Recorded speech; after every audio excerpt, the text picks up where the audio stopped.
පින්බර වැඩසටහනට මේ අප සූදානම් වන්නේ උතුම් ධර්මදේශනාත්මක පින්කමකට සහභාගී වන්න. සෙන්කඩගලපුර වැඩවසන උතුම් දළදා වහන්සේගේ ආශිර්වාදය මේ මව්බිමටම මහා ආශිර්වාදයක්. සෙන්කඩගලපුර සිට මේ උතුම් ධර්මදේශනය සහ වැඩම කළ මේ පින්බර පින්වත් අනුනායක ස්වාමීන් වහන්සේ වැඩම කරවීමම ශ්‍රී ලංකන් ගුවන් සමාගමට මහත් ආඩම්බරයක් සහ මහත් වටිනාකමක්. මේ අවස්ථාවේ මේ උතුම් ධර්ම දේශනය සිදු කිරීම සහ වැඩම කර වැඩ සිටින මහා විහාර වංශික ශාමෝපාලි මහා නිකායේ අස්ගිරි මහා විහාර පාර්ශවීය ශ්‍රීමත් අනුනායක තුරන්දර අතිපූජනීය නාරම්පනාවේ ආනන්දහබිදාන අනුනායක ස්වාමීන් වහන්සේ පාදාභි නමස්කාර පූර්වකව පිළිගනිමින් මේ උතුම් වූ සීල පාරමිතා වෙසක් වැඩසටහන වෙනුවෙන් අප කෙරෙහි අනුකම්පාවෙන් යුතුව මේ උතුම් වූ ධර්මදේශනය පැවැත්වීම වෙනුවෙන් පුරාණ චාරිත්‍රානුකූලව අනුනායක ස්වාමීන් වහන්සේට දැහැත් වට්ටිය පිරිනමා ආරාධනා කිරීම වෙනුවෙන් මේ ගෞරවනීය ආරාධනය ශ්‍රී ලංකන් ගුවන් සමාගමේ තොරතුරු තාක්ෂණික ප්‍රධානී චාමර පෙරේරා මහතාට මා ඉතාමත්ම ගෞරවයෙන් යුතුව ආරාධනා කර සිටිනවා.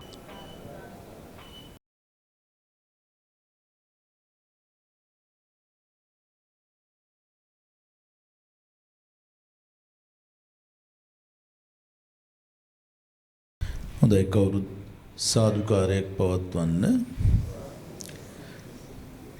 බුද්ධං සරණං ගච්ඡාමි ධම්මං සරණං ගච්ඡාමි සංඝං සරණං ගච්ඡාමි ဒုတိယံ පි බුද්ධං සරණං ගච්ඡාමි ဒုတိယံ පි ධම්මං සරණං ගච්ඡාමි ဒုတိယံ පි සංඝං සරණං ගච්ඡාමි တတိယံ පි බුද්ධං සරණං ගච්ඡාමි တတိယံ පි ධම්මං සරණං ගච්ඡාමි တတိယံ පි සංඝං සරණං ගච්ඡාමි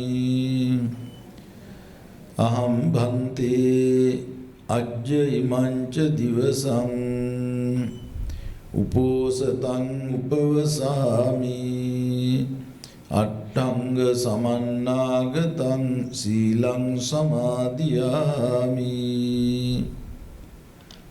පාණාතිපාතා වේරමණී සික්ඛාපදං සමාදියාමි අදින්නාදානා වේරමණී සික්ඛාපදං සමාදියාමි අබ්‍රහ්මචර්යා වේරමණී සික්ඛාපදං සමාදියාමි මුසාවාදා වේරමණී සික්ඛාපදං සමාදියාමි සුරාමේරය මජ්ජපමා දට්ඨානා වේරමණී සික්ඛාපදං සමාදියාමි විකාල භෝජනා වේරමණී සික්ඛාපදං සමාදියාමි නච්ච ගීත වාදිත විසූක දස්සන මාලා ගන්ධ විලේපන ධාරණ මණ්ඩන විභූෂණට්ඨානා වේරමණී සික්ඛාපදං සමාදියාමි උච්චාසයන මහාසයනා වේරමණී සික්ඛාපදං සමාදියාමි ඉමානි අට්ඨංග සීලානි සමාදියාමි ඉමානි අට්ඨංග සීලානි සමාදියාමි ඉමානි අට්ඨංග සීලානි සමාදියාමි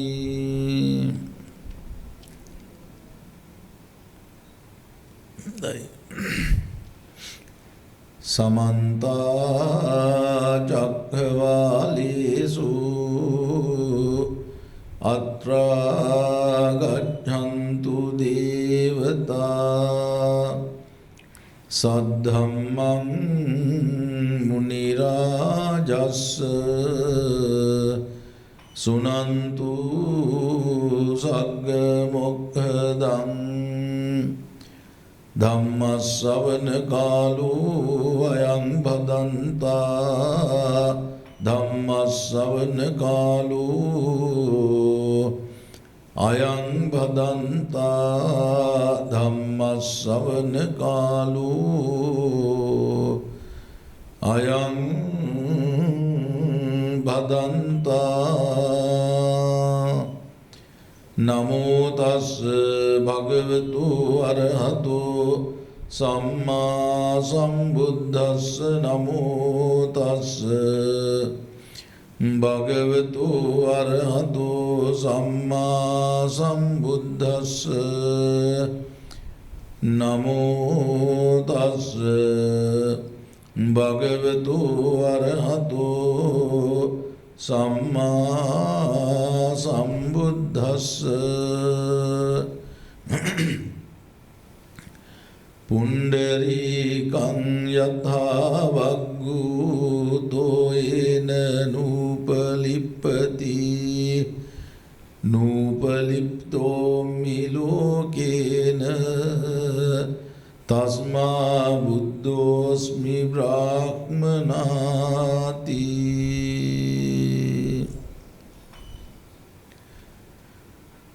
ධර්ම ශ්‍රවණාභිලාෂී මේ ශ්‍රී ලංකා ගුවන් සමාගමේ බෞද්ධ සංගමේ සදහවත් කාරුණික පින්වතුනි ඊයේ දවසට යෙදিলা තිබෙන තුන් ලෝකාග්‍ර වූ ශාන්තිනායක අමාමේනී බුදුරජාණන් වහන්සේගේ ඒ අසිරිමත් තෙමඟුල අනුස්මරණය කරමින් මේ බෞද්ධ සංගමයේ සදහවත් සියලු දෙනාම අද ඊටාම වටිනා උතුම් ප්‍රතිපත්ති පූජාවක යෙදෙන දවසක්.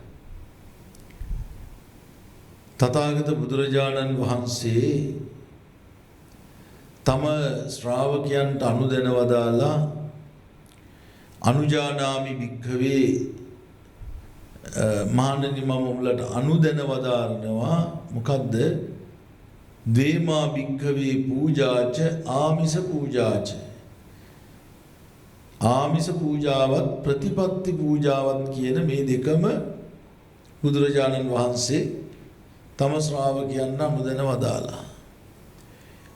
එයින් ආමිස පූජාව කියලා කියන්නේ අපි ආමිසයේ වශයෙන් මේ විදිහේ මල් පහන් සුවඳ දුම් බුද්ධ පූජාදී ඒ බුද්ධ පූජා පවත්වන එක වෙසක් බෝය වෙනුවෙන් සැරසිලි කරනවා තොරන් හදනවා නේද නොඑක් දේවල් සිද්ධ කරනවා ඒ ඔක්කොම වැටෙනවා ආමිස පූජාවට හැබැයි ඊට වඩා බුදුහාමුදුරුවෝ අගය කළා උන්වහන්සේ දේශනා කළ මේ ධර්ම මාර්ගයේ යමෙක් අනුගමනය කරනවා නම් ඒකට කියනවා ප්‍රතිපත්ති පූජාව ධර්ම පූජාව. ඉතින් මේ ප්‍රතිපත්ති පූජාවක යමෙක් යෙදෙනවා නම් ඒක උතුම් බුද්ධ පූජාවක් හැටියට සලකන්න පුළුවන්කම තියෙනවා. ඒ නිසා මේ වෙසක් පොය කියලා කියන්නේ ශාස්ත්‍රුන් වහන්සේ සිහිපත් කරන දවසක්. අපේ ශාස්ත්‍රුන් වහන්සේ බුදුහාමුදුරුවන්ගේ අනන්ත ගුණ සිහි කරගෙන කිසියම් ප්‍රතිපත්තියක යෙදෙන්න පුළුවන් නම් ඒක ඉතාම වටිනවා. ඉතින් ඒ නිසා අද මේ ගුවන් සමාගමේ ශ්‍රී ලංකන් ගුවන් සේවයේ බෞද්ධ සංගමේ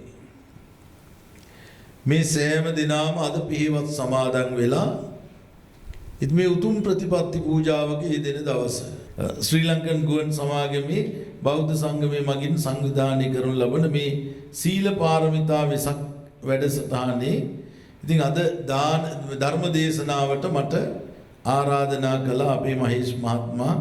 ඉතින් මම ඒ වෙලාවෙත් කිව්වේ ඉතින් මේ කොළඹට ඇවිල්ලා ඉතින් අපි 아무තෙන් ධර්ම දේශනාවකට වඩිනවට වඩා පහසුයි නේද මේ අවට කාට හරි මේ සඳහා ආරාධනා කළාම කියලා. ඉතින් එතුමා ඉතින් අපිට නිතර මුණ ගැහෙන කෙනෙක්, අපට බොහොම උදව් කරන කෙනෙක්, බොහොම සම්බන්ධ හිතවත් කෙනෙක්, විශේෂයෙන් දළදා මාලිගාවට නිතර යන සම්බන්ධ වෙච්ච කෙනෙක්. ඉතින් ඒ නිසා එතුමාගේ ආරාධනාව අපට බැහැර කරන්න බැරි නිසා ඉතින් අද වගේ දවසක් ඉතින් අපි කාටත් අතිශයකාරී බහුල දවසක්. ඊයේ දවසත් අද දවසත් මේ දවස් ටික එහෙම වුණත් මේ අවස්ථාවට සහභාගී වෙන්න ලැබෙන එක ගැන ඉතින් පෞද්ගලිකව අපිටත් හරි ලොකු යුතුයකමක් කියලා හිතෙච්ච නිසාවෙන් අද පාන්දරින් අවදි වෙලා ආවේ පැය දෙකක් විතර තමයි ඊ රාත්‍රියේ ඉඳා ගන්න ලැබුණේ.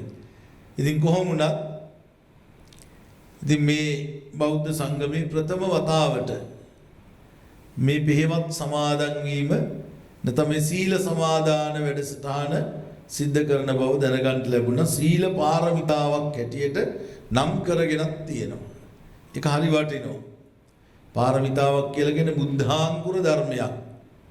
ඒ කියන්නේ බෝසත්වරු පුරණ පාරමිතා ගුණයක්. ඉතින් ඒ නිසා විශේෂයෙන්ම අද ශ්‍රී ලංකන් ගුවන් සමාගමේ කළමනාකරු පාරිභෝගික සබඳතා සහ පුහුණු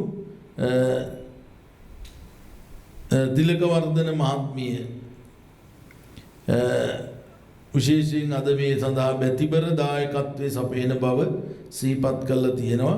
නැසී ගිය දෙමව්පියන් වන ටීඑච් ගජනායක මහත්මයාට තිලකවර්ධන ගජනායක මහත්මයා ජී තිලකවර්ධන මහත්මයා එම් ගජනායක මහත්මිය මේ ආදී අයට පින් අනුමෝදන් කරන්නටත් සුජීවත්ව ඉන්න සියලු දෙනාටම ආශිර්වාද පිණිසත් මේ හිදායකත්වයේ දරන බව සිහිපත් කරලා තියෙනවා. ඉතින් කොහොම වුණත් මේ වෙලාවේ කල්පනා කරගන්න ඕනේ මේ හැමෝම අද පිළිවෙත් සමාදන් වෙලා ඉන්නේ. වෙනදා මේ රාජකාරී ජීවිතේ මෙහෙම කවුරුවත් ගත කරන්නේ නැහැ. හරි කාර්ය බහුලයි. ඉතින් එක එක නවයි වර්ණ ඇඳුම් වලින් සමාන්ට නිල ඇඳුමින් නේද? දවස තම තමන්ට නිශ්චිත ස්ථානයක ඉඳලා දවස කිසියම් කාර්යයක යෙදෙන පිරිසක්. මෙතන පුංචි දුවල පුතාලත් ඉන්නවා. සමහරවිට පාසල් යන අය. ඉතින් මේ වගේ. හැබැයි අද හැමෝම මේ එක විදිහට ඇඳගෙන අර තිබිච්ච පහසුකම් ටිකක් කැප කරලා ඔබ යම් කිසි ප්‍රතිපත්තියකට මේ සූදානම් වෙලා ඉන්නේ. ඉතින් බලන්න පිළිවෙත් සමාදන් වෙලා ඉතින් මේක ටිකක් අමාරුයි. ටිකක් දුෂ්කරයි. බුදුහාමුදුරෝ දේශනා කළානේ මගේ මේ ප්‍රතිපදාව ටිකක් දුෂ්කරයි කියලා. පටිසෝතගාමී නිපුණං කියන්නේ බුදුහාමුදුරගේ ප්‍රතිපදාව බොහොම පටිසෝතගාමී එකක්. සාමාන්‍යයෙන් අපේ ජීවිතේ හැඩ ගැහිලා තියෙන අනුසෝතගාමී පිළිවෙලට. ඒ කියන්නේ මේ ඇහැ පිනවන්න අපි කැමතියි. කන පිනවන්න හරි කැමතියි. නේද? මේ ශරීරයේ පහසුකම් ඇතුව වාඩි වෙලා පහසුකම් ඇතුව දවස ගෙවන්න අපි හැම එක ස්වභාවික ගතියක්. නේද? අපි හැමෝම මේ පැත්තටනේ කැමති. ඒක තමයි අනුසෝතගාමී දුද්දසං අනුන්. හැබැයි ඒක පටිසෝතගාමී පැත්තට හරවා ගන්නවා කියන එක හරි දුෂ්කරයි. ඉතින් අද ඔබ පටිසෝතගාමී පිළිවෙලක් අද වෙනද වගේ හිතිච්ච වෙලාවට සමහර විට සින්දුවක් අහමින් වැඩ කරන්න බැරි වෙයි. නේද? රූපවාහිනිය බලමින් දවස ගෙවන්න බැරි වෙයි. ඇයි? අද ඔබ කිසියම් කැපකිරීමක් කරලා. මේක තමයි ඔබ සමාදන් වෙච්ච සීලේ සරල පැත්ත. හැබැයි ඒකේ ඊට ගැඹුරක් තියෙනවා. ඒ තමයි කය වචනේ දෙක අද වෙනදට වඩා හරි සංවරයි. කාය වාක් සමෝදානං සීලං. කයයි වචනේ සංවරකම තමයි සීලය කියලා කියන්නේ. නේද? දැන් අද කයත් සංවරයි වචනයත් සංවරයි. දැන් වෙනදා වගේ එහේ මේ අත දුව පැන ගියොත් මේ සමාදන් වෙච්ච සීලේ වටිනකම අඩු වෙන්න පුළුවන්. වෙනද වගේ හිතට එන දේවල් කියන්න ගත්තොත් වටිනකම අඩු වෙනවා. ඇයි අද කයත් වචනයත් සංවර කරගන්නයි ඔබ බැඳිලා ඉන්නේ. ඉතින් කයත් වචනයත් සංවර කරගන්න නැතුව අද මේ උතුම් ප්‍රතිපදාව පුරන්න බෑ. ඉතින් ඒකනේ ඔබ කොහොම මේක තන වාඩි වෙලා බොහොම තැම්පත් වෙලා නේද? දැන් ඔබේ හිත රමණේ වෙන බොහෝ දේවල් අයින් කරලා ඉතින් වෙනදා සමාහට විවිධ තරහදෙන ඔබ කන කර ආවරණද වෙනත් විලාසිතා දේවල්ද ඒ සියල්ල අද පසෙක දාලා සුදු අතින් සැරසිලා මේ සමාලට දුෂ්කර විදිහට මේ වාඩි වෙලා මේ මහා කැපකිරීමක් කරලා එහෙනම් ඊළඟට මොකක්ද අපි මේ කරන්න හදන්නේ? මේ එක්කම අපේ හිතත් යම් මට්ටමකට සංවර කර ගැනීමක් මේ කරන්නේ. ඉතින් මේ වෙලාවේ අපි ධර්ම දේශනාවක් නේ පවත්වන්නේ. දැන් මට පැවරලා තියෙන වගකීම මේ ධර්ම දේශනාව. ඉතින් ඒකට බණ අහනවා කියලා කියන්නේත් අර ඒක එක්තරා භාවනාවක්. බණ අහනවා කියන එක එක්තරා භාවනාවක්. විශේෂයෙන් අද දවසේ මම මාතෘකා කරපු ඒ ගාථාවට අනුව බණ ටිකක් අහන එක විශේෂයෙන්ම කර්මස්ථානයක්. කර්මස්ථානයක් කියලා කියන්නේ භාවනාවට අරමුණු කරගත හැකි මාතෘකාවක්. මොකද අද මේ දවස්වල ඉතින් අපි කතා කරන්නේ බුදුහාමුදුරුවෝ ගැනනේ. බුදු ගුණ ගැන වැඩිපුර කතා කරන දවස් මේ වෙසක් සමය කියලා කියන්නේ. බුදු ගුණ ගැන කතා කරනවා කියලා කියන්නේ මෙනෙහි කරනවා කියන්නේ මොකද්ද? භාවනාවක්. ඇයි? දැන් මේ හැමෝම දන්නවා බුදුහාමුදුරුවෝ අපට භාවනාවට කර්මස්මේ ප්‍රධාන මේ පියවර දෙකක් තියෙනවා භාවනාව. එකක් කියන සමත භාවනාව, අනිත් එක විදර්ශනා භාවනාව. විදර්ශනාව වඩන්න බෑ ලේසියෙන් සමතය පුහුණු නොකරන කෙනෙකුට. විදර්ශනාව වඩන්න බෑ සමතය පුහුණු නොකරන කෙනෙකුට. විදර්ශනාව කියලා කියන්නේ ගැඹුරු දෙයක්. අනිත්‍ය දුක්ඛ අනාත්ම වශයෙන් ත්‍රිලක්ෂණයට අනුව බලන එක තමයි විදර්ශනාව කියලා කියන්නේ.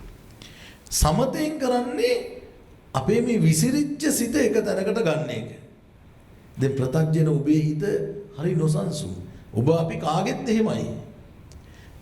ප්‍රත්‍යජන කියලා කියන්නේ මේ රහත් නොවුණු සිත දමණය නොකළ අයගේ සිත හැම විටම වික්ෂිප්තයි. ඒක අපේ ධර්මයේ උගන්වනවා හරියට දියෙන් ගොඩට අදල් දාපු මාළුවෙක් වගේ. මාළුවෙක් දියෙන් ගොඩට අදල් දැම්මොත් දැකලා තියෙනව නේද? වාරිජෝව තලේ කිත්තෝ ඕක මොකත උබ්බතෝ පරිප්පන්ද තිදං චිත්තං මාර දෙයියන් පාතේ. හරියට මාළුවා මේ අත දඟලනවා වගේ තමයි මේ ප්‍රත්‍යජන හිත.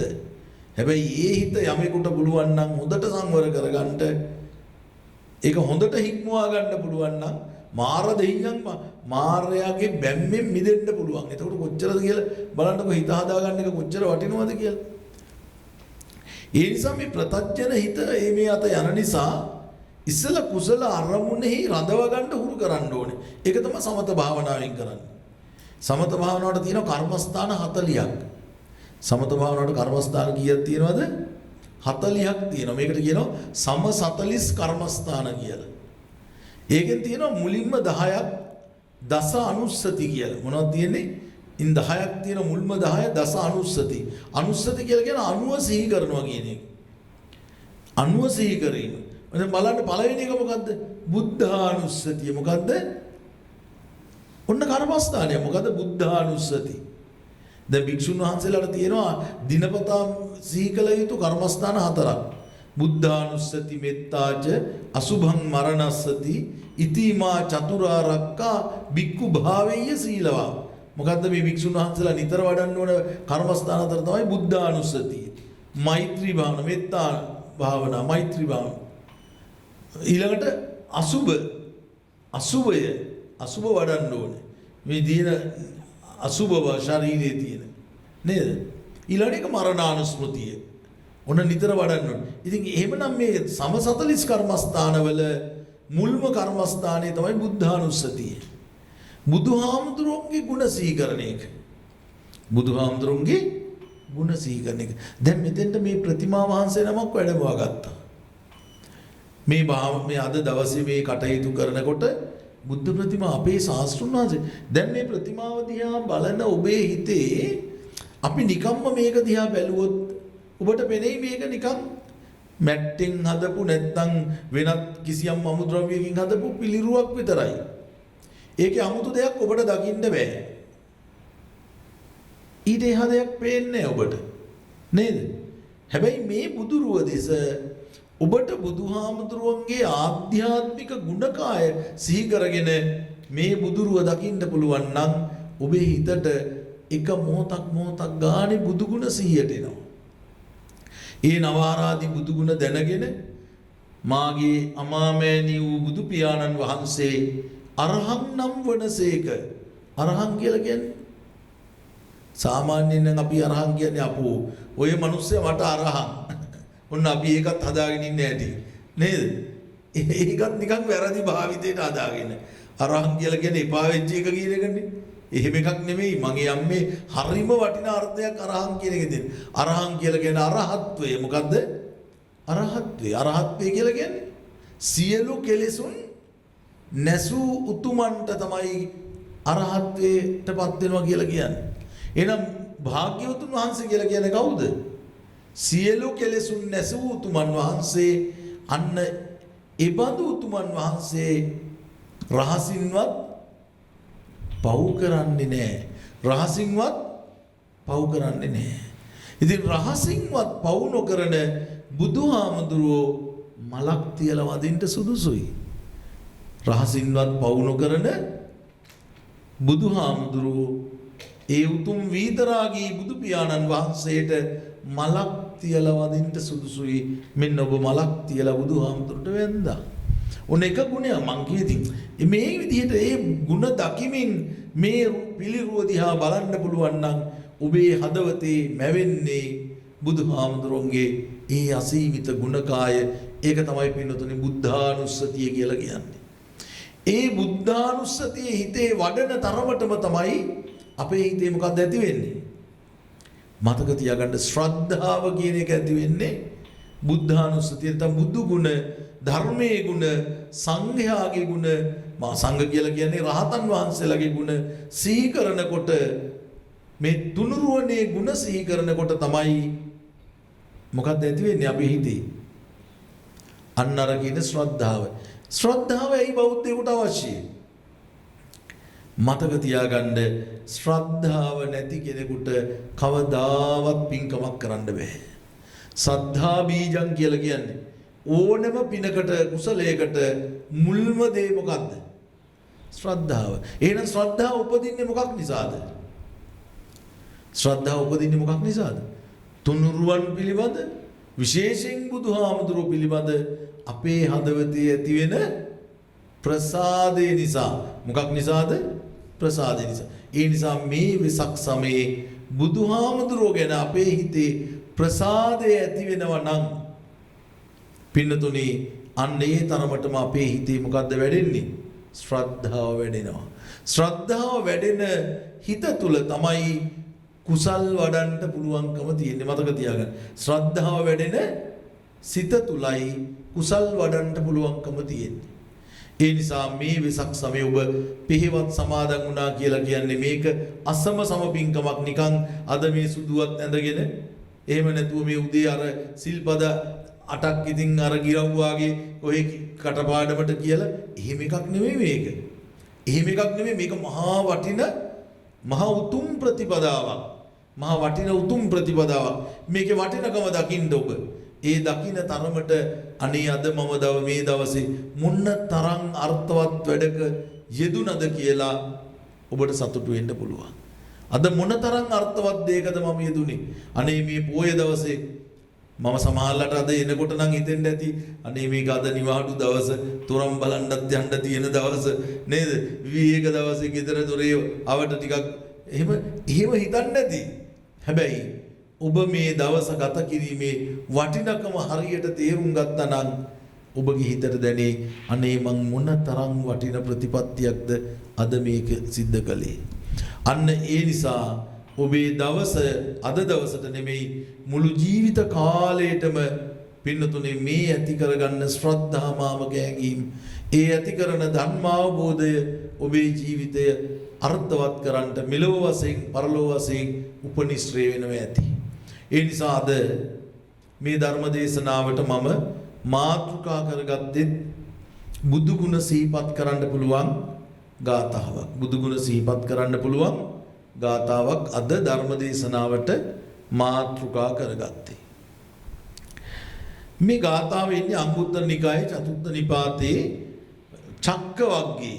ඔබට බලන්න පුළුවන් මේ සූත්‍රය ගැන ඕන වෙලාවක. ඉතින් ද්‍රෝණ කියන සූත්‍රය අහලත් ඇති. ද්‍රෝණ සූත්‍රයේ ද්‍රෝණ බමුණා නේද? බොහොම ලස්සන කතාවක්නේ. බුදුහාමුදුරුවෝ ජීවමාන අවදියේ වැඩ ඉන්න අවදියේ බුදුහාමුදුරුවෝ මේ ඔය උකට්ඨා සේතව්‍යා කියන නගර දෙක අතරේ මේ මහමග උන්වහන්සේ වැඩම කරලා එක ගහක් යට සමවත් සුවයෙන් වැඩ ඉන්නවා. සමවත් සුවයෙන් වැඩ ඉන බුදුහාමුදුරුවෝ හැම වෙලෙම මේ මොකද බුදුවරයන් වහන්සේලා රහතන් වහන්සේලා චිත්ත විවේකය කියන එක හැම විටම අගය කළා. ඒ නිසා බොහොම සමවත් සුවයෙන් දැන් අපට ඕක නෑනේ. දැන් ඔය දැන් එක එක වචන වලින් එනවා මයින්ඩ්ෆුල්නස් කියලා අලුත් වචනයක් නේද? මොකද ඒක කියන්නේ මේ සිතේ සතුට නේද? සිතේමයි. දැන් බලන්නකො ඕවා 아무තෙන් හිතන්න දේවල් නෙවෙයි. බුදුහාමුදුරුවෝ මේ චිත්ත විවේකයේ කියන එක හැමෝටම අගය කරපු දෙයක්. ඒක උන්වහන්සේගේ ජීවිතයේ අභ්‍යාස කරපු දෙයක්. බුදුහාමුදුරුවෝ. ඉතින් මේ ගහක් යට සමවත් සොයෙන් බුදුහාරෝ වැඩ ඉන්නවා. ඉතින් මෙතනින් ද්‍රෝණ කියන එක්තරා බමුණෙක් ඔය ඉස්සර බුද්ධ කාලේ හිටිය මහා නිමිති දන්න දක්ෂ බමුණු. උන්ට පාසටහන් අනුව පුළුවන්. එහෙම නැත්නම් හස්ත රේඛා අනුව පුළුවන්. ශරීර වර්ණ මේ ස්වභාවය දිහා බලලා යම් යම් දේවල් කියන්න පුළුවන් මහා දක්ෂ මිල අදත් ඉන්නවනේ නේද? අදත් ඉන්නවා සමහර අය. හැබැයි සමහරු නම් බොරුවටත් ඉන්නවා පාරේ නේද? අත බලනවා ශාස්ත්‍ර කියනවා කියලා. ඉතින් මොකක් හරි බැලුවාම ඉතින් කාටත් කියන්න පුළුවන් මූණ බලලා මේ මහත්ය නම් බොහොම පින්වන්ත පාටයි නේද? ඉතින් ඒ වගේ ඉතින් මොනවාරි දෙයක් කියලා කීයක් හරි කඩා ගන්න මිනිස්සු ඉන්නවා. මේ එදා එහෙම නෙමෙයි. ඇත්තටම එයාට ඒ පිළිබඳ හොඳ දැනුමක් තිබිච්ච අය.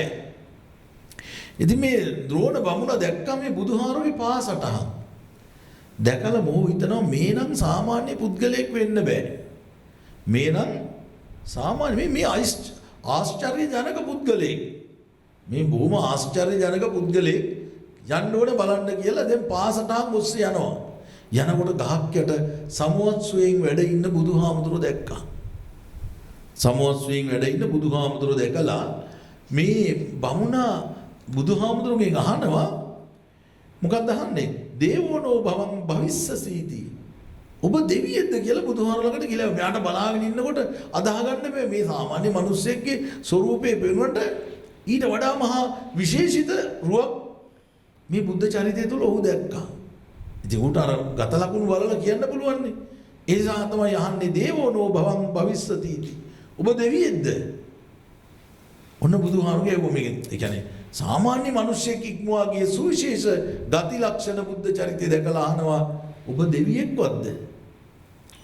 එතකොට බුදුහාරෝට පිළිතුරු දෙනවා බමුණ මම දෙවියෙක් නෙමෙයි. නකෝ අහං බ්‍රාහ්මණ දේවෝ භවිස්සාමීති. නකෝ අහං බ්‍රාහ්මණ දේවෝ භවිස්ස මම දෙවියෙක් නෙමෙයි. ඔන්න බලන්න හොඳට මේ ටික අහගන්න බුදුහාමුදුරුවන්ගෙන් මේ ද්‍රෝණ බමුණ අහන එක. ඊළඟට අහනවා එහෙනම් ඔබ ගාන්ධර්වයේද? ඔබ දෙවියෙක් නෙමෙයි නම් ඔබ ටික ආශ්චර්යජනක බවක් මට පේනවා. ඔබ දෙවියෙක් නෙමෙයි නම් ඔබ ගාන්ධර්වයේද? බුදුහාර මොකද දුන්න පිළිතුර? නෑ මං ගාන්ධර්වයෙකුත් නෙමෙයි. උන බුදුහාර කියනවා නෑ මං ගාන්ධර්වයෙකුත් නෙමෙයි. එහෙනම් ඊළඟට අහනවා යක්කෝනෝ භවං භවිස්සති. ඔබ දෙන යක්ෂයෙක්ද? දෙවියෙකුත් නෙවෙයි නම් ගාන්ධර්වයෙකුත් නෙවෙයි නම් එහෙනම් මහා නිකන් අద్భుත යක්ෂයෙක්වත්ද? බුදුහාර පිළිතුරු දෙනවා බමුණ මම යක්ෂයෙකුත් නෙවෙයි. දැන් මෙයා බුදුහාමුදුරුවෝ ගැන ඇහුවා දැන් දෙවියෙක්ද ඇහුවා ගාන්ධර්වයෙක්ද ඇහුවා ඊළඟට මේ යක්ෂයෙක්ද කියලා ඇහුවා. ඉතින් සාමාන්‍යයෙන් මිනිස්සෙකුට වඩා මේ සුවිශේෂ ගති ලක්ෂණ තියෙන ඉඳා මෙයා හිතුවේ මේ විදියට. එහෙනම් මේ කවුරුත් නෙවෙයි නම් ඔබ අඩුම ගානේ මිනිස්සෙක්ද එහෙනම්? ඔන්න ඊළඟට අහනවා. ඔබ එහෙනම් මිනිස්සෙක්ද? බුදුහාරු දෙන පිළිතුර තමයි බමුණ මම මිනිස්සෙකුත් නෙවෙයි. දැන් හිතලා බලන්නකෝ දැන් මෙහෙම උත්තරයක් දුන්නා. නේද? මිනිස්සෙකුත් නෙමෙයි කිව්වම. ඔන්න දැන් බමුණට ලොකු ප්‍රශ්නයක්. මේ බමුණා ද්‍රෝණ බමුණා කියලා කියන්නේ නිකන් සාමාන්‍ය දැනුමක් තියෙන කෙනෙක් නෙමෙයි. හොඳ ඥාන ශක්තියක් තියෙන පුද්ගලයෙක්. ඔව් මේ හරි විමර්ශනයට ලක් වුණා මේ ප්‍රකාශ තුලින්. දෙවියෙක් නෙමෙයි, ගාන්ධර්වයෙක් නෙමෙයි, යක්ෂයෙකුත් නෙමෙයි. ඒ ඔක්කොමත් හරි අන්තිමට කියාවේ මිනිස්සෙකුත් නෙමෙයි. ඔන්න බුදුහාම. එතකොට මෙයා හරි වික්ෂිප්ත වුණා. එහෙනම් ඔබ කවුද කියලා අවසානයේ අහනවා. ඔබ දෙවියෙකුත් නෙමෙයි නම්, යක්ෂයෙකුත් නෙමෙයි නම්, ගාන්ධර්වයෙකුත් නෙමෙයි නම්, මිනිස්සෙකුත් නෙමෙයි නම් එහෙනම් ඔබ කවුද? දැන් මෙයාට හරි පෙහෙලිකාවක්. ඉතින් ඔන්න බුදුහාමුදුරුවෝ ඒකට දුන්න පිළිතුර තමයි මම අර මාතෘකා කළේ. මේ ගාථාව තව කොටක් තියෙනවා. පුණ්ඩරීකං යතාවග්ගු තෝයේන නූපලිප්පති. නූපලිප්තෝ මේ ලෝකේන තස්මා බුද්ධෝස්මි බ්‍රාහ්මන බමුණ මම බුද්ධ වෙමි. මම බුද්ධ. ඔන්න බුදුහ තස්මා බුද්ධෝස්මි බ්‍රාහ්මන. මට බුද්ධ නැත්නම් බුදුහාමුදුරුවෝ කියලා මට කියන්නේ. හැබැයි කොහොමද මම බුද්ධ වෙන්නේ? මම හරියට පියුමක් වගේ. ඔන්න බුදුහාරු දුන්න පිළිතුර. දැන් මේ පියුමක් තියලා අපි වදිනවා. බුදුහාරුන්ට මලක් තියලා වදිනවා. නේද? මොකද්ද මේ තුර මම පියුමක් වගේ කියලා කියන්නේ? දැන් බලන්නකෝ පියුමේ මොකද්ද වෙනස? දැන් මේ නෙළුම් මලක් උපමාවට ගත්තේ බුදුහාරු. නෙළුම් දණ්ඩ හැදෙන්නේ කොහෙද කියලා බලන්න. නෙළුම් දණ්ඩ හැදෙන්නේ කොහෙද? පිරිසිදු වතුරේ හැදෙනවද? පිරිසිදු වතුරේ නෙළුම් දණ්ඩ හැදෙනවද? නෑ. එහෙනම් නිකන් මිදුලේ අනිත් මල් ගස් වගේ මිදුලේ හදන්න පුළුවන්ද? බෑ. නෙළුම් දණ්ඩ හැදෙන්නේ කොහෙද? පිලි ගඳ ගහන ගුහුරු මඩේ. නෙළුම් දණ්ඩ හැදෙන්නේ කොහෙද? ගඳ ගහන පිලි ගඳ ගහන ගුහුරු මඩේ නෙළුම් දණ්ඩ හැදෙන්නේ. එතකොට මේ නෙළුම් දණ්ඩ අර ජරා වතුර තියෙන පිලි ගඳ ගහන ගුහුරු මඩේ හැදුනට මේ දණ්ඩ උඩට ඇවිල්ලා මොකද වෙන්නේ? මොකද වෙන්නේ? අර ජරා වතුරේ ස්පර්ශ නොවි තමයි මේ නෙළුම් මල පිපෙන්නේ. දැකලා තියෙනවනේ නේද? නෙළුම් මල පිපෙන්නේ අර ජරා වතුරෙන් උඩට ඇවිල්ලා.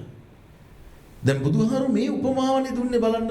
යතායි උදකේ ජාතං පුණ්ඩරීකං පවඩ්ඩති න උපනිප්පතිතෝ යේන සුචි ගන්ධං මනෝරමං එවං ලෝකේ සුජාතු බුද්ධෝ ලෝකේ විරජ්‍යති. ඔන්න ලෝකේ බුදුවරුත් එහෙමයි.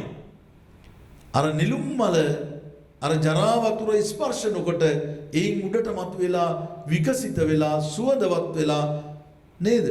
ලස්සන මලක් හැටියට පිපිලා යම්සේ පවතිනවද? ලෝකෙ බුදුවරුත් එහෙමයි. ලෝකෙ බුදුවරුත් එහෙමයි. ඉපදෙන්නේ කොහෙද? හැදෙන්නේ වැඩින්නේ කොහෙද? දැන් අපේ ශාස්ත්‍රඥ වහන්සේ අපට නොපෙනෙන අద్භූත දෙවියෙක් නෙමෙයි. බුදුහාරෝ ඒකද කිව්වේ මම දෙවියෙක් නෙමෙයි කියලා. දැන් බොහෝ ආගම්වල ශාස්ත්‍රවරු දෙවිවරු නේද?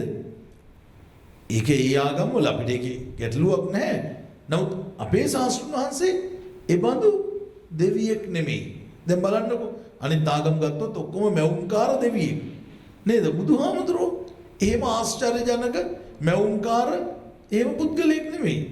බුදුහාමුදුරුවෝ එහෙම දෙවි කෙනෙක් නෙමෙයි. ගාන්ධර්වයෙක් නෙමෙයි. නේද? බුදුහාමුදුරුවෝ කියලා කියන්නේ සාමාන්‍ය මනුලොව මව් කුස ඉපදිලා සාමාන්‍ය මිනිස්සෙක් හැටියට හැදිලා වැඩිලා මේ මනුස්ස සමාජයේම ගැටිච්ච කෙනෙක් තමයි බුදුහාමුදුරුවෝ. හැබැයි වෙනස මොකද්ද? අර නෙළුම් මල අර ජරා වතුර ස්පර්ශ නොකොට උඩට ඇවිල්ලා පිපිලා විකසිත වෙනවා වගේ මේ මිනිස් සමාජයමයි බුදුහාමුදුරුවෝ හැදෙන්නේ. ඒ නිසා දෙවියෙක් නොවේයි කියලා කිව්වේ වෙන මොකවත් නෙමෙයි. දෙවියෝ තුල තියෙන මොනවද? රාග ආදී කෙලෙස්. දේවත්වයක් ලැබෙන්නේ කළ පින්වල කුසල ශක්තියෙන්. ඒ කුසල ශක්තිය පිරිහුණාම දේවාත්ම භාවයේ නැතුව යනවා. ගාන්ධර්වයෙක් වුණාට ඒ Tamanට තියෙන ඒ ශක්තිය නැති වුණාම සාමාන්‍ය තැනට වැටෙනවා. නේද? මිනිසෙක් වුණාම මනුෂ්‍යයා තුල රාග ආදී කෙලෙස් තියෙනවා. ඒ සබුදුහාමුදුරුවෝ දෙවියෙකුත් නෙමෙයි, ගාන්ධර්වයෙකුත් නෙමෙයි, යක්ෂයෙකුත් නෙමෙයි, මිනිස්සෙකුත් නෙමෙයි කියලා බුදුහාමුදුරුවෝ දේශනා කළා. එහෙනම් මම කවුද? උත්තරීතර මිනිස්සෙක්. ඒ කියන්නේ අර නෙළුමක් වගේ මිනිසු අතර ඉපදුනාට, මිනිසු අතර හැදුනට, මිනිසු අතර වැඩුණට නේද? මිනිසුන් අතරින් ඒ මිනිසුන් තුල තියෙන සියලු රාග ආදී කෙලෙසුන්ගෙන් විනිර්මුක්ත වෙච්ච විතරාගී උතුමන් වහන්සේ තමයි බුද්ධ කියලා කියන්නේ කියලා මේ බමුණට බුදුහාමුදුරුවෝ පැහැදිලි කරනවා. ඒතර බලන්න මේ බමුණට බුදුහාමුදුරුවෝ මේ පැහැදිලි කළේ බුදුහාමුදුරුවෝ කවුද? මිනිසු අතර ඉපදෙනවා. හැබැයි මේ අපි සාමාන්‍ය ප්‍රත්‍යජන මිනිසු තුල තියෙන ඒ රාග ආදී සියලු කෙලෙසුන් ගෙන් සම්පූර්ණයෙන්ම මිදිච්ච උතුමන් වහන්සේ බුදුහාමුදුරුවෝ. ඒ නිසා මේ ඊළඟ ගාථාවෙන් තමයි බුදුහාමුදුරුවෝ කවුද කියලා මේ බමුණට ඊටත් වඩා ලස්සනට විස්තර කරලා දෙන්නේ. එතකොට බුදු කෙනෙක් වෙන්න නම් ඔන්න මතක තියාගන්න ඒ කියන ලක්ෂණයෙන් විතරක් නෙමෙයි. බුදු කෙනෙක් තුල තියෙන ආධ්‍යාත්මික ශක්තිය මොකද්ද කියලා බලන්න. අභිඤ්ඤයං අභිඤ්ඤාතං භාවේ තබ්බංච භාවිතං පහතබ්බං පහීනං මේ තස්මා බුද්ධෝස්මි බ්‍රාහ්මණ මම බුද්ධ කියලා කියන්නේ නිකම්ම නෙමෙයි. මොකක් නිසාද? අභිඤ්ඤයං අභිඤ්ඤාතං. මොකද්ද මේ කියන්නේ? අභිඤ්ඤය වශයෙන් අභිඤ්ඤය කියලා කියන්නේ. දැන් අපිත් දන්නවා යම් කිසි දෙයක්. මොනවද අපි දන්නේ? දුක ගැන අපි දන්නවා. දන්නවද නැද්ද? අපට දුක වැටහෙන්නේ නැද්ද? අපටත් යම් දෙයක් වැටහෙනවා. මං සරල දෙයක් කියන්නම්. දැන් ඔබ කිසියම් ආකාරයකට පහසුවට මෙතන දැන් බණ අහන්න වාඩි වුණා. නේද? ඒ තමන්ගේ පහසුව උදෙසානේ. හැබැයි තව ටිකක් වෙලා යනකොට මොකද හිතෙන්නේ? දැන් කකුල දිගේ ඇරියොත් හොඳයි කියලා හිතෙනවා. ආයෙ ටිකක් නැගිට්ටොත් හොඳයි කියලා හිතෙනවා. දැන් මේ බණ ටික ඉවර වුණොත් හොඳයි කියලා හිතෙනවා. නේද? දැන් නම් ඇති කියලා. ඇයි අර ඉරියව්ව ඔබට දුෂ්කරයි. දැන් ඔබ හොඳයි කියලා සැපයි කියලා තෝරාගත්ත ඉරියව්ව ආයෙ පෙරලා ඔබට දුකක් දෙන්නේ. මේ සාමාන්‍ය දුක්. නේද? දැන් මේ වෙලාවේ මේ කාමරේ රස්නිය වැඩි වුණොත් ඒක දුකයි. සාමාන්‍ය ඔය අපිට දැනෙන්නේ නැද්ද? සාමාන්‍ය දුක් අපිට දැනෙනවා. ඒවට කියනවා දුක්ඛ දුක් කියලා. සාමාන්‍ය දුක අපිට දැනෙනවා. නේද? ඊළඟට තියෙනවා තව එකක් විපරිණාම දුක දැනෙනවා අපිට. වෙනස් වීම එක. දැන් මෙතන අවුරුදු 40 50 60 පෙන්න අය ඒ කාලේ තිබ්බ ලස්සන කොණ්ඩේ දැන් නෑ නේද? තරුණ කාලේ තිබ්බ ලස්සන කෙස් ටික දැන් නෑනේ. එක්ක සුදු වෙලා දැන් නම් ඉතින් අවුරුදු 60 70 නෙමෙයි 80 වුණත් කෙස් පැහෙන්නේ නැති අයත් ඉන්නවා. නේද? ඒවා ඉන්නවා. ඉතින් ඒ වුණාට ස්වභාවිකව කෙස් සුදු වෙනවා. ඒක සැපයිද? ඒකට සතුටුද? නෑනේ. ඒකට අපි සතුටුද? නෑ. නේද? දත් ටික ඉතින් ඒ දවස්වල ලස්සනට තිබ්බ දත් ටික වයසට යනකොට හැලෙනවා. ඒක සැපයිද? නෑ. නේද? ඒක තරුණ කාලේ කොළු කාලේ දුවපැන ඇවිදපු ඒ ජව සම්පන්න අවධිය මතක් වෙනකොට අවුරුදු 50ට පෙන්න අයට අපිත් ඒ කාලේ නම් ඔහොම තමයි කියලා හිතෙනවා නේද? හැබැයි දුකයි. ඇයි? දැන් එහෙම පනින්න බෑ, දුවන්න බෑ. ඇයි? දැන් අතපය වාරු නෑ. ඒතකොට ඒක සැපයිද? නෑ. මේකට කියනවා විපරිණාම දුක. ඕකත් අපිට තේරෙනවා. බුදු වෙන්න ඕනේ ඕකට. නේද? ඕක අපිට තේරෙන්නේ නැද්ද? සිද්ධාර්ථ කුමාරයා ඕක දැකලා නෙමෙයිද ගිහියත් තරලා ගියේ. එතකන් හිටියද? ඒ බුදු වෙනකන් හිටියද ඕක තේරුම් ගන්න නෑ. ඒක බුදු වෙන්න ඉස්සෙල්ලා දැක්ක. දැන් ඕක අපිට දැනෙනවා. අපට දුක පිළිබඳ අභිඤ්ඤය වූ දැනුමක් නෑ. නේද? දත යුතු යථාර්ථවාදී දැනුමක් අපිට දුක ගැන නෑ. එහෙනම් දුක ගැන තියෙන්නේ ගැඹුරුම අවබෝධය මොකද්ද? දුක්ඛ සත්‍ය පිළිබඳ අවස්ථා තුනක් තියෙනවා. එකක් තමයි සාමාන්‍ය දුක. දැන් හරි සීතලයි, දැන් හරි උෂ්ණයි, දැන් හරියට මේ ඉඳගෙන ඉන්න බෑ අමාරුයි. නේද? නැගිටලා හිටියොත් හොඳයි. ඒක සාමාන්‍ය දුක්. බඩගිනි වෙනකොට දුකයි. ඒවා සාමාන්‍ය දුක්. අර විදිහට ඒකට කියනවා දුක්ඛ දුක් කියලා. අර විපරිණාම දුකත් අපිට දැනෙනවා. විපරිණාම දුකත් අපිට දැනෙනවා. වෙනස් වීම. නේද? වයසට යනවා, අතපය වාරු නැති වෙනවා. ඒවත් අපිට දැනෙනවා. ඒක විපරිණාමයි. හැබැයි අපට දුක පිළිබඳ නොතේරෙන දෙයක් තියෙනවා. මොකද්ද? ඒක තමයි සංඛාර දුක. සංඛාර කියලා මේ දුක්ඛ සත්‍යයේ දාර්ශනික පැත්ත තියෙන එතන. පංච උපාදානස්කන්ධා දුක්ඛ. මේ පංච උපාදානස්කන්ධේම දුකයි. මේක අපිට තේරෙනවද? මේව කිව්වට තේරෙනවද? මේ පංච උපාදානස්කන්ධයේ දුක ගැන අපිට තේරෙනවද? තේරෙන්නේ නැහැ. අපි ඒක නොදන්න නිසා තාම සසරේ ඉන්නවා. ඒ නිසා බුදු කෙනෙක් කියලා කියන්නේ මොකද්ද? ඔන්න මම මේ කියන්නේ ගියකයි ඒ ආර්ය සත්‍ය පිළිබඳව අභිඤ්ඤය වශයෙන් දත යුතු ගැඹුරුම ආකාරයෙන් දැනගත්ත උතුමන් වහන්සේ තමයි බුදුහාමුදුරුවෝ. අභිඤ්ඤයයන් අභිඤ්ඤාතං. මොකද්ද මේ අභිඤ්ඤය කියලා කියන්නේ? ඒතකොට බලන්න දුක්ඛ සත්‍ය, සමුදය සත්‍ය, නිරෝධ සත්‍ය, මාර්ග සත්‍ය කියන මේ චතුරාර්ය සත්‍ය අවබෝධ කරගත්ත උතුමන් වහන්සේ. කොහොමද චතුරාර්ය සත්‍ය අවබෝධ කරගත්තේ බුදුහාමුදුරුවෝ?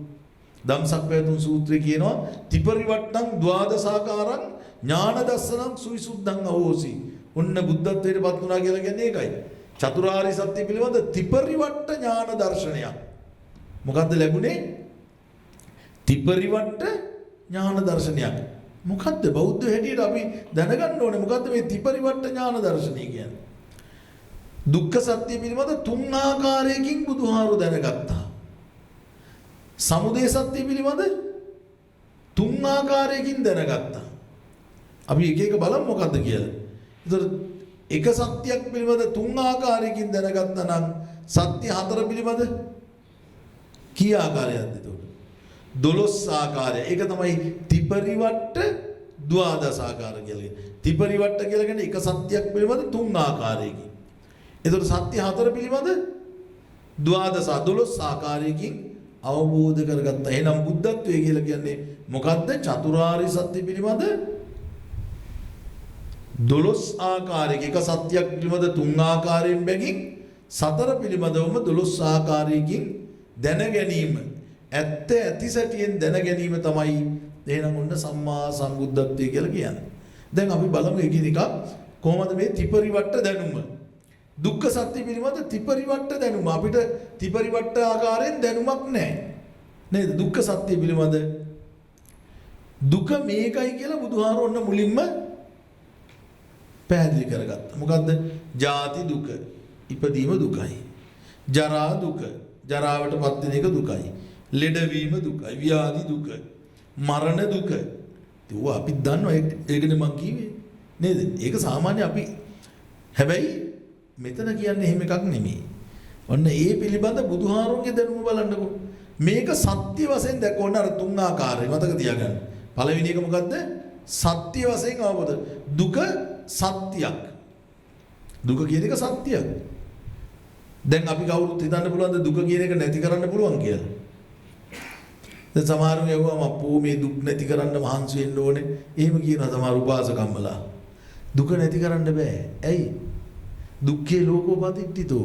මේ බබයක් පමණ වූ ශරීරයේ පවතින්නෙම දුක මත. දුක මත. ඒක මැරෙනකන් තියෙනවා නේද? එතනින් පස්සේ නැවත ඉපදුනොත් ආයෙත් තියෙනවා. ඒ නිසා දුක මත තමයි මේ ලෝකේ පවතින්නේ. දුක්ඛේ ලෝකෝපතිට්ඨිතෝ. දුක නැති කරන්න බෑ. ඒ නිසා පළවෙනි එක තමයි දුක මොකක්ද කියලා හඳුනා ගන්න එක. ඒක සත්‍ය ඥානෙ. දුක මොකක්ද කියලා හඳුනා ගන්න. නේද? ඊළඟට ඒක පරිඤ්ඤය වශයෙන් කියන්නේ ඇත්ත ඇති සැටියෙන් දැනීම තමයි නේද? පරිඤ්ඤය ඥානෙ දුක කුමක්ද කියලා තේනවද? ඊළඟට ඒ සඳහා කල යුත්තේ මොකක්ද කියලා අවබෝධ. දුක සම්බන්ධයෙන් කල යුත්තේ මොකක්ද? නැති කිරීමද අවබෝධ කර ගැනීමද? අවබෝධ කර ගැනීම. දුක නැති කරන්න බෑ. කරන්න ඕනේ මොකද්ද? අවබෝධ කරගන්න ඕනේ. දුක අවබෝධ කරගන්න ඕනේ. තුන්වෙනි පියවර මොකද්ද? සත්‍ය ඥානෙ, කෘත්‍ය ඥානෙ, කෘත ඥානය අවබෝධ කළා. බුදුහාමුදුරුවෝ කියලා කියන්නේ දුක පිළිබඳ ඇත්ත ඇති සැටියෙන් අවබෝධ කළා. අපිට තාම අවබෝධයක් තියනවද ඒ ගැන? මම මුලින් කිව්වේ අර සාමාන්‍ය දුක අපිට තේරෙනවා.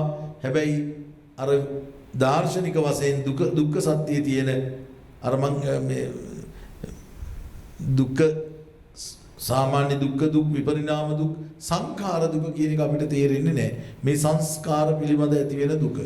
ඒ නිසා ඒ සියල්ල පිළිබඳ දත යුතු ආකාරයෙන් දැන ගැනීම තමයි ඔන්න දුක්ඛ සත්‍ය පිළිබඳ ත්‍රිපරිවට්ටකාර දැනුම. ඊළඟ දෙවෙනියට කියන මොකද්ද? සමුදය. සමුදය කියලා කියන්නේ දුක ඇතිවීම. දුක ඇතිවීම. දුක ඇතිවීමට හේතුව. දුක්ඛ සමුදය කියලා කියන්නේ. හට ගැනීම. දුක ඇතිවීමට හේතුව. මොකද්ද කරන්න කිව්වේ? සත්‍ය කෘත්‍ය කෘත වශයෙන් කොහොමද දැනගත්තේ? සත්‍ය නම් සමුදය කියලා කියන්නේ හට ගැනීම කියලා දැනගන්න. දුක ඇතිවීමට හේතුව දන්න බුදුහාරෝ දැනගත්තා. හේතුව මොකද්ද? සත්‍ය ඥානයේ නම් දුක ඇතිවීමට හේතුව. හේතුව මොකද්ද? තෘෂ්ණාව. මොකද්ද? දුක ඇතිවීමට හේතුව තෘෂ්ණාව. හැබැයි තෘෂ්ණාව එකක් විතරයි. තේනවද? තෘෂ්ණාව කියලා කියන්නේ එක හේතුව. අපි ආසන්නතම ප්‍රධාන හේතුව දුක ඇතිවීමට හේතු වශයෙන් තෘෂ්ණාව කියලා කියනවා. පටිච්චසමුප්පාදේ මේක විග්‍රහ කරන්නේ කොහොමද? මේක චක්‍රයක් වාගේ. මේක චක්‍රයක් වාගේ. එතකොට මතක තියාගන්න අන්න එහෙමනම් දුක ඇතිවීමට හේතුව වූ තෘෂ්ණාව බුදුහාමුදුරුවෝ අවබෝධ කළා. නේද? තේරුම් ගත්තා. දුක ඇතිවීමට හේතුව සත්‍ය ඥානෙ. කෘත්‍ය ඥානෙ මොකද්ද දුක ඇතිවීමට හේතු වෙච්ච තෘෂ්ණාව සම්බන්ධව මොකක් කරන්න කියලාද කිව්වේ? දුක නම් අවබෝධ කරගන්න කිව්වා. තෘෂ්ණාව නැති කරන්න කිව්වා. මේකට ලස්සන වචනයක් දෙනවා. මතක තියාගන්න. ධම්සක් පැවතුම් සූත්‍රයේ පැහැදිලිවම කියනවා අපි ඉතින් ওই සත්‍ය හතර ගැන විතරනේ කතා කරන්නේ. ඒ සම්බන්ධ කල යුත්තේ මොකද්ද කියලා මේ සූත්‍රයේම තියෙනවා. පහතබ්බං මේ වික්කවේ ප්‍රහීන කල යුතුයි. මොකද්ද කල යුත්තේ? ප්‍රහීන කරන්න ඕන. මොකද්ද? දුක ඇතිවීමට හේතුව වෙච්ච තෘෂ්ණාව නැති කිරීම තමයි කල යුත්තේ. ඔන්න ඒක බුදුහාරු කළා. සත්‍ය ඥානයේ දුක ඇතිවීමට හේතුව තෘෂ්ණාව කියලා දැනගත්තා. එහෙනම් ඒ තෘෂ්ණාව මොකක් කරන්න කියලාද කිව්වේ? කෘත්‍ය ඥානයේ දුක ඇතිවීමට හේතු වෙච්ච තෘෂ්ණාව නැති කල යුතුයි කියලා දැනගත්තා. ඊළඟට නැති කළා. දැනගෙන විතරක් හිටියේ නෑ. බුදු කෙනෙක් කියලා කියන්නේ තෘෂ්ණාව සම්පූර්ණයෙන්ම නැති කළා. ඒ නිසා සත්‍ය කෘත්‍ය කෘත වශයෙන් ඔන්න සමුදය සත්‍ය පිළිබඳව දැනගත්තා. ඊළඟට ඊළඟ එක මොකද්ද? තුන්වෙනි සත්‍ය දුක්ඛ නිරෝධ. අපි ඒකට ඉස්සර වෙලා හතරවෙනි එකට යනවා. හතරවෙනි සත්‍ය මොකද්ද? මාර්ග සත්‍ය. හතරවෙනි එක මොකද්ද? මාර්ග සත්‍ය. මාර්ග සත්‍ය කියලා කියන්නේ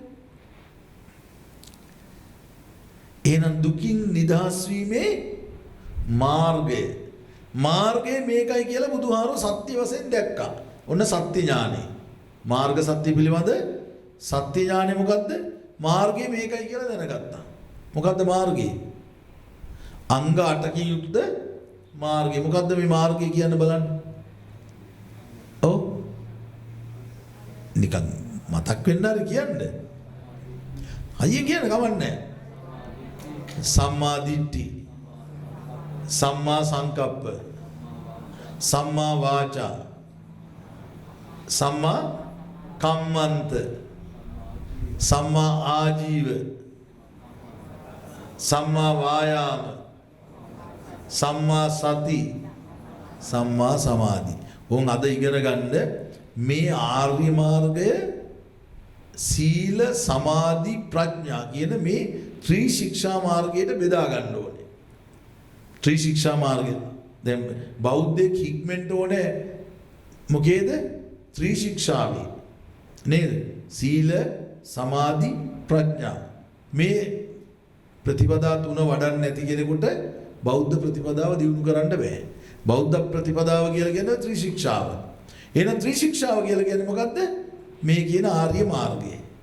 එතකොට මේ ආර්ය මාර්ගයේ සීලයට වැටෙන්නේ මොනවද? දැන් අංග 8ක් කිව්වනේ. සීලයට අයිති මොකද්ද ඔකේ? බොහොම හොඳයි. මොනවද? සම්මා වාචා, සම්මා කම්මන්ත, සම්මා ආජීව. මේ දහම් පාසල් යන දුවල පුතාලා හොඳට මතක තියාගන්න. එහෙනම් සීලයට අයිති වෙන්නේ ආර්ය මාර්ගයේ මොන කොටස් තුනද? සම්මා වාචා, සම්මා ආජීව, සම්මා කම්මන්ත. සම්මා වාචා, සම්මා ආජීව, සම්මා කම්මන්ත කියන මේ තුන තමයි මොකටද වැටෙන්නේ? සීලයට. සමාධියට. සමාධියට මොකද්ද වැටෙන්නේ? සමාධියටත් අංග තුනක් තියෙනවා. මොනවද? නේ සම්මා වාචාය වෙන්නේ මේ සීලයටනේ. සම්මා වායාම, සම්මා සති, සම්මා සමාධි කියන මේ තුන වැටෙන්නේ මොකටද? සමාධියට. මොකටද වැටෙන්නේ? සමාධියට. මතක තියාගන්න සම්මා වායාම, සම්මා සති, සම්මා සමාධි. මේ තුන අයිති වෙන්නේ මොකටද? ත්‍රිශික්ෂා මාර්ගයේ සමාධියට. එහෙනම් ප්‍රඥාවට අයිති වෙන්නේ මොකද්ද? දැන් කියුන්නේ නැත්තේ කොයි දෙකද? සම්මා දිට්ඨි සහ සම්මා සංකප්ප. හොඳට මතක තියාගන්න. මෙන්න මේ ආර්ය මාර්ගයේ පිළිබඳ බුදු කෙනෙකුට තියෙනවා ත්‍රිපරිවට්ට දැනුමක්. ඒක තමයි බුද්ධ කියලා කියන්නේ. ත්‍රිපරිවට්ට දැනුම කියලා කියන්නේ. මේක සම්බන්ධව සත්‍ය ඥානයක් තිබුණා. ඒ සත්‍ය ඥානය තමයි ආර්ය මාර්ගය කියලා කියන්නේ මෙන්න මේ අංගාට. ඒ නිසා පුද්ගලයේ තමන්ගේ විමුක්තිය සඳහා ඉවහල් වෙන ඒකායන මාර්ගය වෙන එකක්වත් නෙමෙයි. අපි කොච්චර බෝධි පූජා තිබ්බත්, කොච්චර බුද්ධ පූජා තිබ්බත්, කොච්චර ධාතු පූජා තිබ්බත් ඒ ඔක්කොම පින්නතුනේ අපට පිං සිද්ධ වෙන්න මිසක කුසල් වැඩෙන්න නෙමෙයි. තේරෙනවද? එහෙනම් කුසල මාර්ගය මොකද්ද? කුසල මාර්ගය මොකද්ද? මේ ආර්ය මාර්ගයමයි. ඉන් මෙහා එකක් නෑ. ඒක නිසා තමයි කියන්නේ ඒකායනෝ භික්ඛවේ මග්ගා සත්තානං විසුද්ධිය. සත්වයාගේ විසුද්ධියට තියෙන ඒකායනම මාර්ගය මොකද්ද? මෙන්න මේ කියන ආර්ය මාර්ගයමයි. ඒ නිසා මොකද්ද කරන්න කිව්වේ ඒකට? අර ත්‍රිපරිවට්ට දැනුම මොකද්ද? සත්‍ය මොකද්ද? මේ අංග 8කින් යුක්ත මාර්ගය කියලා අවබෝධ කරගත්තා. සත්‍ය ඥානෙ. කෘත ඥානෙ මේ සම්බන්ධව කළ යුත්තේ මොකද්ද? ඒ අංග 8 අවබෝධ කරගෙන නිකන් ඉන්නද? නෑ. කරන්න ඕනේ මොකද්ද? ඒ අංග 8 භාවිතා කරන්න ඕනේ. ඒ නිසා බුදුහාමුදුරුවෝගේ දේශනාව හොඳට මතක තියාගන්න. අපට වැඳ වැඳ ඉන්න තියෙන එකක් නම් නෙමෙයි. බුදුහාමුදුරුවෝගේ ප්‍රතිපදාව කියලා කියන්නේ අනිවාර්යයෙන්ම භාවිතා කළ යුතු එකක්. භාවිතයෙන් තොර ප්‍රතිඵල නැත බුදුදහමේ. ඒ නිසා මතක තියාගන්න භාවිතයක් නැත්නම් මේ ධර්මයෙන් කවදාවත් ප්‍රතිඵල ලබන්න බෑ. බුදුහාමුදුරුවෝ දේශනා කළ නිසා භාවේ තබ්බං. ඔන්න මේ සම්බන්ධව කළ යුත්තේ මොකද්ද? මේ ආර්ය මාර්ගය සම්බන්ධව භාවිතා කිරීම. නේද? සම්මා සංකල්ප යහපත් සංකල්ප ඇති කරගන්න ඕනේ. නේද? දැන් මම මේ ආර්ය මාර්ගය විස්තර කරන්න ගියොත් මට කාලෙ මදි වෙනවා. මම එක කාරණයක් කියන්නම්. එක දෙයක් පළවෙනි එක මොකද්ද? සම්මා සංකප්පනේ. නේද? ඔබ හොඳට හිතලා බලන්න. මං ඊයේ පෙරේදා මේ අපේ නඩුකාරතුමෙක්, මං එතුමාගේ නම කියන්නේ ඒක සාමාන්‍යයෙන් සම්මත ක්‍රමයක්නේ.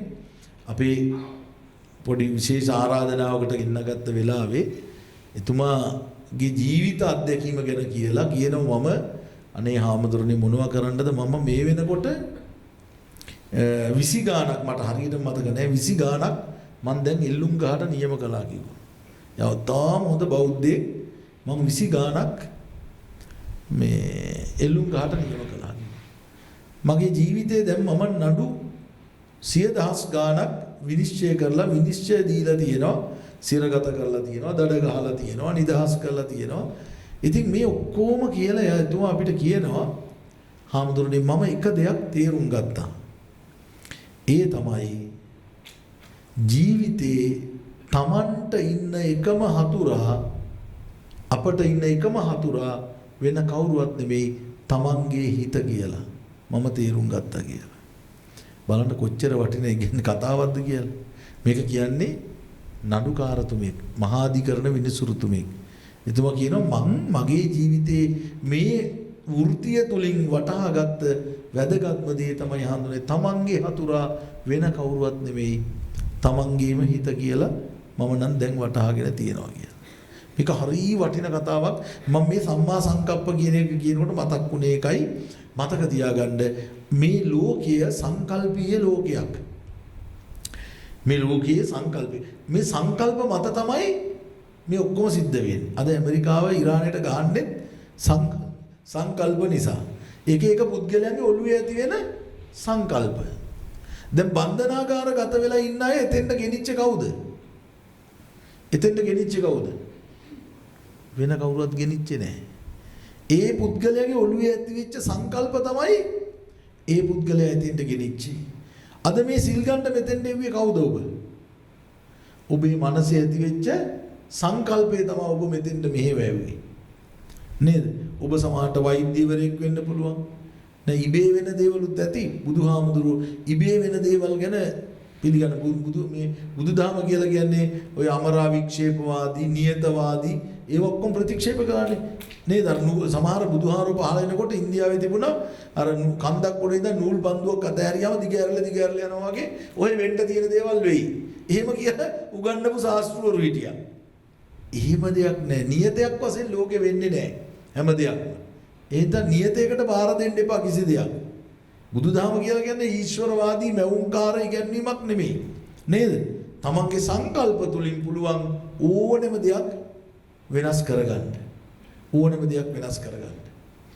මම බුදු වෙන්න ඕනේ කියන සංකල්පය බෝසතුන් වහන්සේගේ මනසට ආපු නිසා තමයි අපට බුදු කෙනෙක් ලැබුණේ.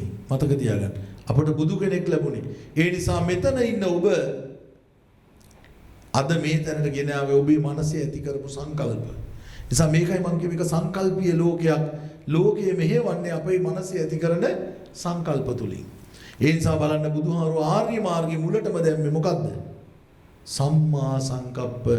මිනිස්සෙගේ මෙලව පරලව යහපතට ලෝකෝත්තර අර්ථ සිද්ධියට ඉවහල් වෙන වැදගත්ම දේ තමයි මනසේ ඇති කරගන්න යහපත් සංකල්ප. යහපත් සංකල්ප ඇති නොවන තාක් කවදාවත් කුසල් වඩන්න බෑ. බලන්න කොච්චර වටිනවද කියලා. ඒකයි මං කිව්වේ. පළවෙනි එකම සම්මා සංකප්ප. මේක අයිති වෙන්නේ ප්‍රඥාවට. අර ත්‍රිශික්ෂා මාර්ගයට වර්ග කරනකොට ප්‍රඥාවට අයිති වෙන්නේ. මේ සංකල්ප කියන ඒවා දැන් සාමාන්‍යයෙන් අපිට බැලු බැලමට ලෞකික සම්මා සංකප්පය ගැන කතා කරන්න පුළුවන්. යහපත් සංකල්ප ඇති කරගන්න එක. හැබැයි ලෝකෝත්තර සංකල්ප ගැන කියනකොට මේ ධර්මයේ ගැඹුරුම විස්තරය දැන කියනවා මොකද්ද ගැඹුරුම සම්මා සංකප්ප? ඉමස්මින් ඒව ව්‍යාමමත්තේ කලේබරේ ලෝකංච පඤ්ඤපේ මේ බඹයක් වවනු ශරීරයේ තියෙන ඒ ස්වභාවයන් පිළිබඳ ඇති කරගන්න සංකල්ප ඒව මත තමයි පින්නතුනි මතක තියාගන්න නිර්වාණගාමි ප්‍රතිපදාව අපට විවර වෙන්නේ. ඉතින් ඒ නිසා මං කිව්වේ එකයි එන්න එතන ඉඳලා මේ අංග 8ක් බුදුහාමුදුරුවෝ කියනවා දේශනා කළා. මොකද්ද? අපි මේක භාවිත කළ යුතුයි. ඒක භාවිතයෙන් තමයි උන්වහන්සේ ඒ සත්‍ය අවබෝධය ලබා ගත්තේ. එහෙම නැත්නම් උතුම් සම්මා සම්බුද්ධත්වයට පත් උනේ. ඉතින් බලන්න එතකොට බුද්ධ කියන වචනේ මොන තරම් ගැඹුරු අර්ථයක්ද? ඒ නිසා කියනවා අවසානයේ මම අර කියවනේ තුන්වෙනි සත්‍ය මම පස්සේ කියන්නේ කියලා. මේ මාර්ගය අවබෝධ කිරීමේ ප්‍රතිඵලය මොකද්ද? සියලු කෙලෙසුන්ගෙන් විනිර්මුක්ත වෙච්ච උතුම් සම්මා සම්බෝධියට පත් වුණා බුදුහාමුදුරුවෝ. නේද? එහෙනම් සම්මා සම්බුද්ධත්වය කියලා කියන්නේ මොකද්ද? පුබ්බේ නිවාසානුස්මෘති ඥාතේ, චුතූපපාත ඥානේ, ආසවක්කේ ඥානේ. පුබ්බේ නිවාසානුස්මෘති පෙර ඒ ආත්ම භාවවල හිටපු ඇති. අපි දන්නේ නැහැනේ, අපිට මතක නැහැ. අපි දන්නේ නැහැ. හැබැයි බුදු කෙනෙකුට පුළුවන් මම පෙර හිටියේ කඳ පිළිවෙල මොකද්ද කියලා දැනගන්න. ඒ ආත්ම භාවවලින් මිදුනේ ඇයි කියලා දැනගන්න පුළුවන්. නේද? එහෙම උපදෙමින් මැරෙමින් යන්නේ මොනවා නිසාද? කෙලෙස් නිසා. ඒ නිසා බුදු කෙනෙක් කියලා කියන්නේ ආසවක්කේ ඥාන සියලු කෙලෙසුන් ප්‍රහීන කළා. සියලු කෙලෙසුන් ප්‍රහීන කළ උතුමෙක් අය නැවත රහසින්වත් පව් කරන්නේ නැහැ.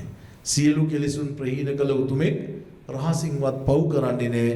රහසින්වත් පව් නොකරන විතරාගී බුදුහාමුදුරෝ ආමිස පූජාවට ප්‍රතිපත්ති පූජාවට සුදුසුයි. ඒ නිසා බුදුහාමුදුරෝ ඒ උතුම් සම්මා සම්බෝධියටපත් වෙලා උන්වහන්සේ දේශනා කළ උදාන වාක්‍ය විතරක් මතක් කරලා ධර්ම දේශනාව අවසන් කරනවා. ඒකෙන් අපට බුද්ධත්වයේ කියන්නේ මොකක්ද කියලා වඩාත් අවබෝධ කරගන්න පුළුවන්.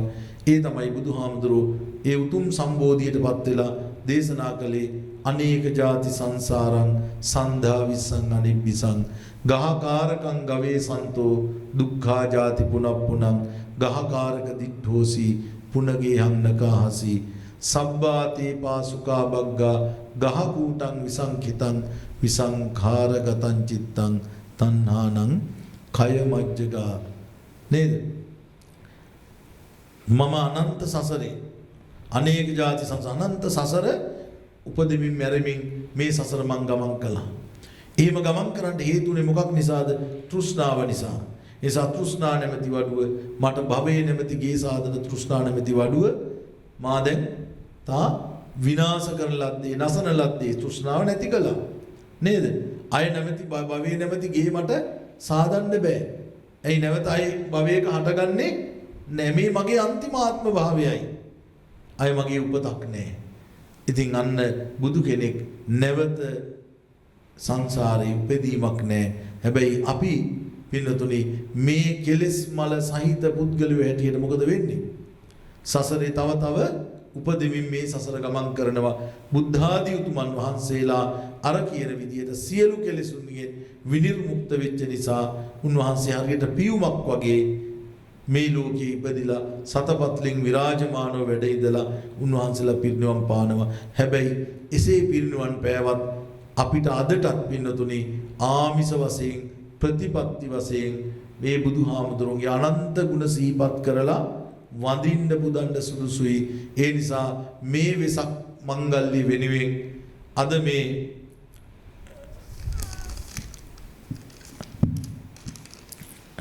ශ්‍රී ලංකන් ගුවන් සමාගමේ බෞද්ධ සංගමේ සදහැවත් ඔබ සෑම දිනම ඒක රාශි වෙලා මේ වෙසක් මංගල්‍ය වෙනුවෙන් පිළිවෙත් සමාදන් වෙලා අද දවස පුරාම උතුම් ප්‍රතිපත්ති පූජාවක යෙදෙමින් ඔබ මේ සිද්ධ කරන්නේ ඒ උත්තම බුද්ධ පූජාවක්. ඒ ගැන හැම දිනම සතුටු වෙන්න මේ ජනිත කරගන්න කුසල ශක්තිය විශේෂයෙන් ඒ ගුවන් සමාගමේ කළමනාකරු පාරිභෝගික සබඳතා සහ පුහුණු තෙරිකා තිලකවර්ධන මහත්මිය එතුමිය නැසී ගිය දෙමව්පියන්ට සහ ඒ මිය ගිය සියලු දෙනාට පින් අනුමෝදන් කරන්න බලාපොරොත්තු වෙනවා. ඒ සමේ ਸਰව ප්‍රකාරයෙන් රැස් කරගත්ත ඒ උදාර කුසල ශක්තිය තම තමන් නමින් අභාවයටපත් ඒ මව්පියන්ට මේ ධර්ම ශ්‍රවණය කළ ඔබ නමින් මිය ගිය ගුරු දෙමව්පියාදීන්ට අනුමෝදන් වේවා.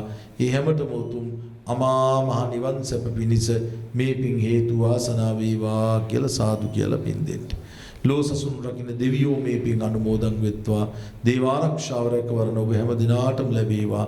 දෙවියෝද උතුම් නිවනින් සැනසෙත්වා කියලා දෙවියන්ටත් පින් දෙන්න. මේ රැස් කරගත් උදාර කුසල ධර්මයන්ගේ ශක්තියෙන් බුද්ධ ආදී රත්නත්‍රය ආශිර්වාදයෙන් උතුම් දලදා හාමුදුරුවන්ගේ ජයමහා හාමුදුරුවන්ගේ ආශිර්වාද වලින් ශ්‍රී ලංකා ගුවන් සමාගමේ බෞද්ධ සංගමේ සභාපතිතුමන් ඒව ඇතුළු ඒ කාර්ය මණ්ඩලයටත් අද මේ වටිනා උතුම් පින්කමට අපට ආරාධනා කළ අප හිතවත් මහේෂ් මහත්මයා ඇතුළු ඒ සියලු කාර්යයන් සංවිධානය කරන පින්වත් හැම දෙනාටත් ඒ වගේම අද මෙහි දායකත්වයේ ගත්ත ශ්‍රී ලංකන් ගුවන් සමාගමේ කළමනාකරු පාරිභෝගික සබඳතා සහ පුහුණු තෙරිකා තිලකවර්ධන මහත්මිය ඇතුළු පවුලේ සැමටත් මෙලොව නිදුක් නිරෝගී බව චිරජීවනයේ ලැබේවා. සසර ගමන සැපවත්ව කෙලවර උතුම් මහා මහ නිවන් සැප පිණිසම මේ පින් හේතු වාසනා වේවා කියලා සාදු කියලා ප්‍රාර්ථනා කරගන්න. ආකාසට්ඨා ච බුම්මට්ඨා දේවා නාග මහිද්దికා පුඤ්ඤන්තං අනුමෝදිත්වා චිරන් රක්ඛන්තු ලෝක සාසනං. ආකාසට්ඨා ච බුම්මට්ඨා දේවා නාග මහිද්దికා පුඤ්ඤන්තං අනුමෝදිත්වා චිරන් රක්ඛන්තු ධම්ම දේශනං. ආකාසට්ඨා ච බුම්මට්ඨා දේවා නාග මහිද්దికා පුඤ්ඤන්තං අනුමෝදිත්වා චිරන් රක්ඛන්තු මම් පරන්ති. ශ්‍රී ලංකන් ගුවන් සමාගමේ උතුම් වෙසක් සම්බුදු තෙමගුල නිමිති කරගනිමින් සීල පාරමිතා පෝදා වැඩසටහන වෙනුවෙන් උතුම් ධර්මදේශනය සිදු කළ උතුම් සෙන්කඩගල පුර වැඩවසන උතුම් දළදා වහන්සේ පණමින් පුද සත්කාර ඉටු කරන රැකගන්න උභය විහාර පාර්ශවයන් දෙක අතරින් එක් පාර්ශවයක වන්දනීය තනතුරක් ගන්න පින්වත් ඔබ වහන්සේ මේ වැඩම කරවීමම මහා භාග්‍යයක්. ඔබ වහන්සේ දැක ගන්න ලැබීමම දහම් කරුණක් අස දැනගන්න ලැබීමම අප සියලු දෙනාගේම භාග්‍යයක්. එසේනම් මේ උතුම් වූ ධර්මදේශනය සිදු කළ මහා විහාර වංශික ශාමූපාලි මහා නිකායේ අස්ගිරි මහා විහාර පාර්ශවීය ශ්‍රීමත් අනුනායක දුරන්දර අතිපූජනීය නරම්පනාවේ ආනන්ද අභිදාන අනුනායක ස්වාමින් වහන්සේට උන්වහන්සේ සිදු කර ලබන ආගමික සමාජීය මහ මෙහෙවර තව තවත් ඉටු කරන්නට නිදුක් නිරෝගී සුවය චිරජීවනය ප්‍රාර්ථනා කරමින් අපි සාදුකාර පවත්වමු. එවැගේම මේ ධර්මදේශන සඳහා බැතිපර දායකත්වයේ දරන ශ්‍රී ලංකන් ගුවන් සමාගමේ කළමනාකරු පාරිභෝගික සබඳ සහ පුහුණු තේකා තිලකවර්ධන මහත්මිය එතුමියගේ පින්බර බලාපොරොත්තුව නැසීගේ දෙමාපියන් වන ටීඑච් ගජනායක මහතා ජී තිලකවර්ධන මහතා එම් ගජනායක මහත්මිය ඒ සියලු දෙනාට පින් අනුමෝදන් කිරීම සහ සුජීවත්ව සිටින සියලු දෙනාටම නිවන් අවබෝධය පිණිස මේ බැතිපර දායකත්වයේ දරමින් දැන් අනුනායක ස්වාමීන් වහන්සේට අටපිරිකර පූජා කිරීම සඳහා මා ගෞරවයෙන් යුතුව ආරාධනා කරනවා. කටුනායක ගුවන් හමුදා කඳවුරේ රෙජිමේන්තු අනුදින නිලධාරී පිදර්ශන හිටිආරච්චි මහතාට එවැගේම සෙසු පිරිකර පූජා කිරීම වෙනුවෙන් මේ ගෞරවනීය ආරාධනය ශ්‍රී ලංකන් ගුවන් සමාගමේ කළමනාකරු පාරිභෝගික සබඳතා සහ පුහුණු තේරිකා තිලකවර්ධන මහත්මියට තාමත් ගෞරවයෙන් යුතුව